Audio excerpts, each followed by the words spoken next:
আসসালামু আলাইকুম রহমতুল্লাহি বারকাতুহ। তো স্যামসাংয়ের এই যে মডেলটা দেখতে পাচ্ছেন, এই মডেলের কোনো টিভিতে যদি মিরর ম্যাপিং সমস্যা হয়, তো এটা আপনারা ইউটিউব ঘাটলে পাবেন না। আমি অনেক ঘাটাঘাটি করে দেখেছি, এটা ইউটিউবে পাওয়া যায় না। তো আপনাদের সমস্যা সমাধানের জন্য আমি এই ভিডিওটা ছাড়লাম। খুবই গুরুত্বপূর্ণ একটি ভিডিও। যদি আপনাদের স্যামসাং এই মডেলটাতে মিরর ম্যাপিং সমস্যা হয়, তাহলে আপনারা যেমন এটা সমাধান করবেন।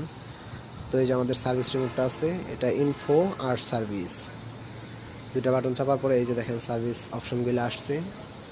তো প্রথমটা অপশনে আমি চাপ দিয়ে নিছি, তারপরে এই যে দেখেন এমআরটি অপশন, এটাতে ঢোকার পরে এই যে 2 নম্বর যে অপশনটা আছে, এটাতে এই যে দেখেন ভিসা যে অপশনটা থাকে, এটা কিন্তু আমি চেঞ্জ করে দিচ্ছি। আমার ম্যাপিংটা কিন্তু ঠিক হয়ে গেছে। তো ম্যাপিংটা আমি এটা স্বাভাবিকত প্রথমেই পাওয়া যায়, কিন্তু মিররে একটু সমস্যা হয়। তো এই যে দেখেন, আমি আবার আপনাদের দেখাচ্ছি। অপশনে ঢুকলাম, তারপরে এই যে দেখেন একবার নিচের উপরের অপশনটা যে এমআরটি অপশন, এটাতে ঢুকলাম। ঢোকার পরে এখন ম্যাপিং তো আমার চেঞ্জ হয়ে গেছে।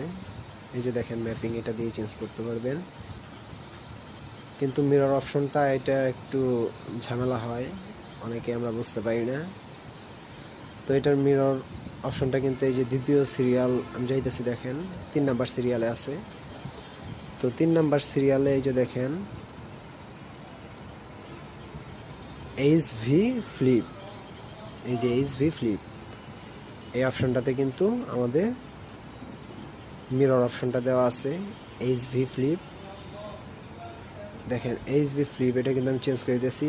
এইচভি ফ্লিপ ছিল, এইচ ফ্লিপ অফ, আমি কিন্তু এই যে এখন অফ হয়ে চলে আসছি। এই যে এইচভি ফ্লিপ ছিল, আমি অফ করে দিছি। তো অফ করে দেওয়ার পরে এটা সরাসরি হয়ে যায় না, এটা আপনার পাওয়ারটা খুলে দিতে হয়। যে পাওয়ার সকেটটা খুলে দিছি, এই অপশনটা চেঞ্জ করার পর পাওয়ার সকেটটা খুলে আবার পুনরায় লাইন দিবেন। এই যে আমি আবার লাইন দিয়ে নিলাম। এই দেখেন আমার কিন্তু মিরর সমস্যাটাও সমাধান হয়ে গেছে। যদি স্যামসাং এই টিভিতে কোনো সমস্যা হয়, এইভাবে আপনারা মিরর ম্যাপিং চেঞ্জ করে নিতে পারবেন।